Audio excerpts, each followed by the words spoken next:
Show me what it's like to be circling among the clouds.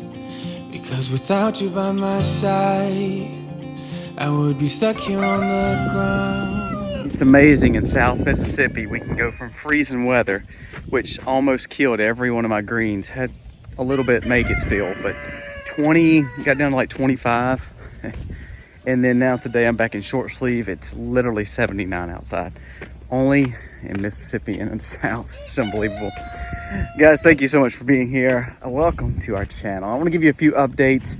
I haven't shown you, I know I've been bad on filming on this channel, but we've got so much to do still. We've been planting broccoli again, more onions, and I'll show you those beds. And also we're going to show you some upgrades to the greenhouse. We got the greenhouse pretty much all finished, but I'll show you one thing we had to do to get that finished. Now, they need to be clean, but we decided to really beef up our energy independence. So we are bringing in a lot more solar to try to build up a lot more energy on our own farm. Now, that doesn't mean we're using it solely, because to be honest with you, I can't afford it. But if I can get a little bit less dependency on the grid, that's huge. So we have that array that we bought that's bringing in around 6,000 to 7,000 watts on average. We have a system that holds about 6,000 or 7,000 watts. Plus we have two other systems that are 5 megawatts that are plug and plays. We have, of course, our generators, our gas generators. So together, all together with all the independent forms of, non-using grid, we can produce about 30 to 40 kilowatt with gas, solar, and propane. Now, gas and propane would only last for a certain amount of time. Solar would last as long as we have pretty weather. So we're happy to see some things coming. We actually put a whole nother grid on solar array on the greenhouse too. So the greenhouse is going to be ran completely off solar, and different parts of the farm will be ran off this solar as well. I want to give you an update on Aiden's house. So we've got, it still looks like a shed, but we did do a few things. We've got, let's see, it's open, yeah. So you can't really see much, but the floor is completely done. And so we've got it taped off, covered. We're going to be starting the porch first, because we figured instead of worrying about the inside first, let's get the porch built, because we're going to have to open up doorways. We're going to have to open up and put stuff in here. We're also going to have to stack supplies underneath. So instead of stacking it indoors and in our workspace, we said, let's just build the porch. That way, if we need to cover something from weather, we'll be able to do it right under the porch. So you see, we've got the timber. I'm doing a cypress only porch. The pine in our area, because we're so humid, pine just tends to weather quicker, have problems, shrink, expand. So we went with the cypress so it could last a little bit longer. So we've got the cypress beams and the cypress post, some more of the cypress main framing, and then of course we have the tin for the roof too. So we're going to go ahead and finish out the porch first. Then we're going to open up, replace the door, of course, to make it more of a house door, not a mechanic shop, and go ahead and put in double windows here, a big window crown up there, and then a few windows on each side. Again, this is a smaller place. I mean, it's, don't get me wrong, it's tall, it's big, but it's meant to be where they can grow it, make a two-story, and really make it nice. So we've got that going. I'm very happy with that. I had to drain the well, so I got to turn it back on. I had to drain the well because of the bad weather we were having. So at least we're not having to drain it today. We can turn it back on because it's about 80 outside. A little update. I named these two guys Abbott and Costello because they're the only two cut males. They'll grow up and also be here for 2026 for our pig harvest. I want to show you these big girls. Now we have the pine shavings. We're gonna put new pine shavings in here because they've wrecked the other ones. But these two girls are absolutely huge. They have both barns, and also they have a whole play area back there too. But we've got these ready, other than now putting more shavings because they've just absolutely decimated the ones they had. But the purpose of having that in there, the purpose of us going ahead and closing them up is because they are so close to having babies. We put them in there about 2 weeks ago. We knew that may have been a little early, but we got it built and they were able to just kind of easily walk in. So it worked out really good. So they're in there. We're gonna rebed it. Don't y'all just love this time of year? Even though I wish it was a little colder here, these cypresses all around the lake. It's just so pretty, and the fall foliage is all just so beautiful. Popcorns are considered invasive here, popcorn trees, and they take over everywhere, but they make the absolute most beautiful fall foliage. So we've got some all throughout those woods over there. It's just beautiful, so we like it. So now, as I said, these are dead. These pretty much, we can still eat these greens, but because the frost bit them so bad, we're probably not going to eat much more of them because we've ate so much of them already, especially me and Misty. A lot of the kids don't like greens. But the whole purpose now is we're going to take these, feed them to the hogs, feed them to the rabbits, feed them to the chickens. The kids have already fed some to the rabbits today. But pretty much we're going to be able to harvest what we can off of them. The rest we will grind back in and actually make residue for compost right back on the beds. That will be for the spring. Most likely potatoes or squash, because both of them done real good here. We've got all the broccoli planted. It's looking great. Our broccoli is always slower because it is a heavy feeder and we feed it only with chicken manure. So we've got some grass we need to clean out of it, but pretty much all that's been planted. Got some onions over there. We've got a whole nother set where we just moved the chickens off of. I'm going to go ahead and plant some more spinach, some more broccoli, and some more onions just to get them done with, and we can have a full plant. I don't have to personally plant them. We don't have to have more vegetables, but we have the space. That area will be for chickens because that's where the pumpkins were, and we'll have that for spring. But we might as well plant this. It's been bedded by the chickens. It's been sitting for a while. Might as well utilize it and provide more food for ourselves. What are you doing? You working? You making a J? That's somewhat a J, huh? You look at it upside down. It's amazing how it was cold last week and now it's hot, huh? Running up. Yeah. So we've got the rows kind of carved out, and you know, I used to try to till around this stuff for the broccoli, but it's just because it's been hot this last 2 or 3 days. So we've got this like what we call crabgrass or some kind of little, like the winter grass. All it does is just grow during the winter. It doesn't go any higher than that, and it doesn't take away from our crops because it's not going to get any thicker, because ultimately we'll have cold weather.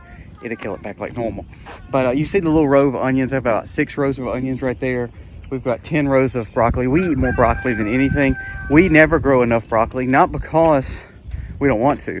Broccoli is a heavy feeder for us, and it seems like it never grows good here because it's like we cannot, it's kind of like corn here. We can grow it, but we just cannot grow enough of it because I just don't have enough time to just devote a full-time job to feeding it literally every day. So we do what we can, we grow what we can, and then of course it's kind of like some of the other things. If we don't have enough, we can buy. If we don't want to buy, we don't buy, we don't eat anymore. So it's kind of one of those things that we do what we can.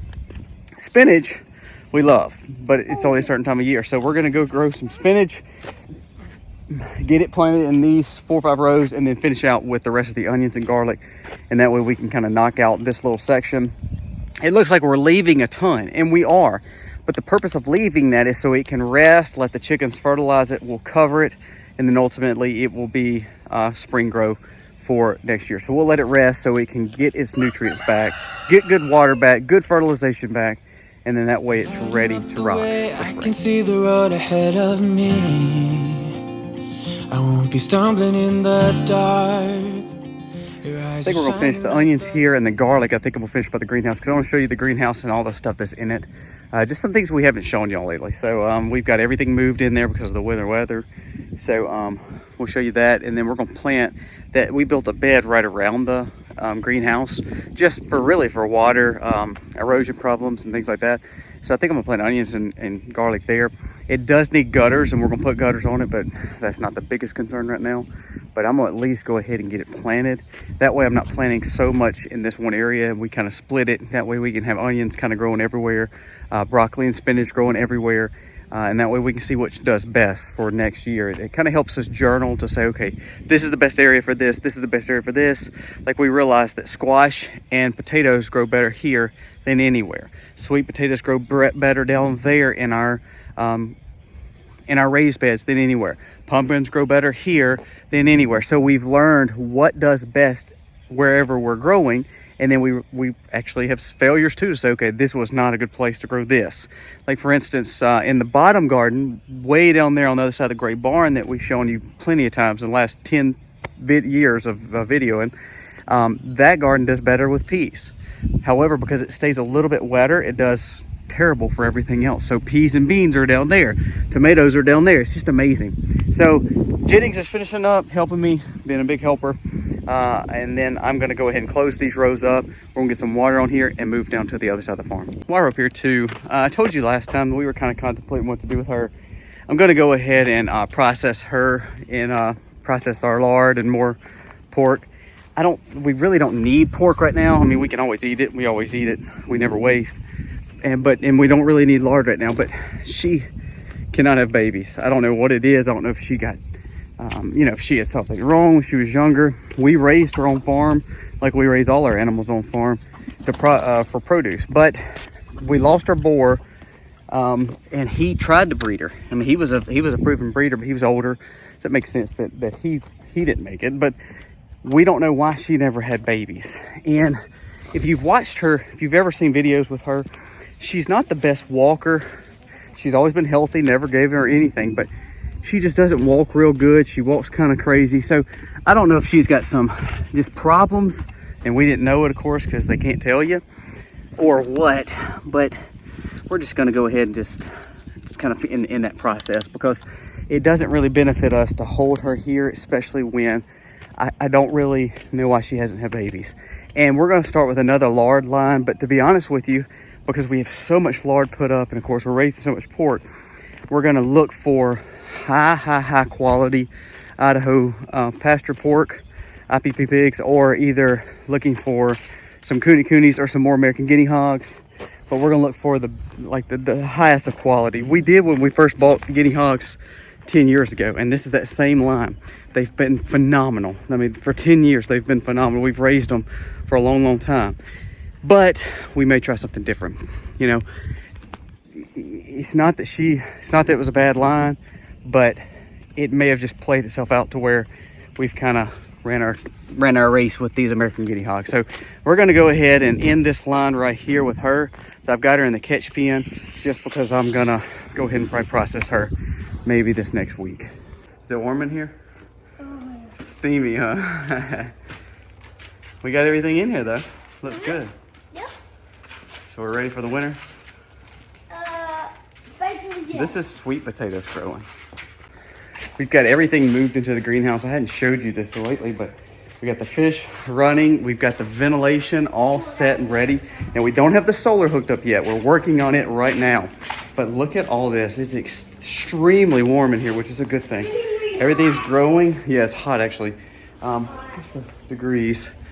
It's like 92 in here. And it's like 60 outside. But look at this. This is Tabasco. So they're growing still. We're still growing tons of crops. Tons of red chili peppers, all kinds of stuff in here, and even down to sweet potatoes in this bed. So we had to move the last little bit of sandbags in. We're gonna walk back out. Yeah, it's hot, isn't it? So looking real good. I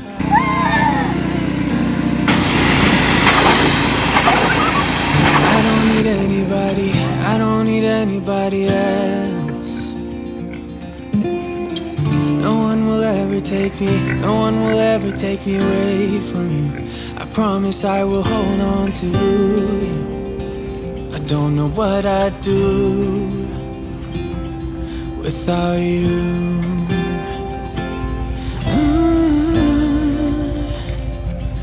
Without you.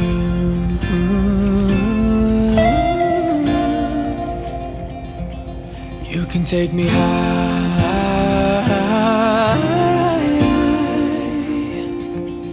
Feels like I can fly.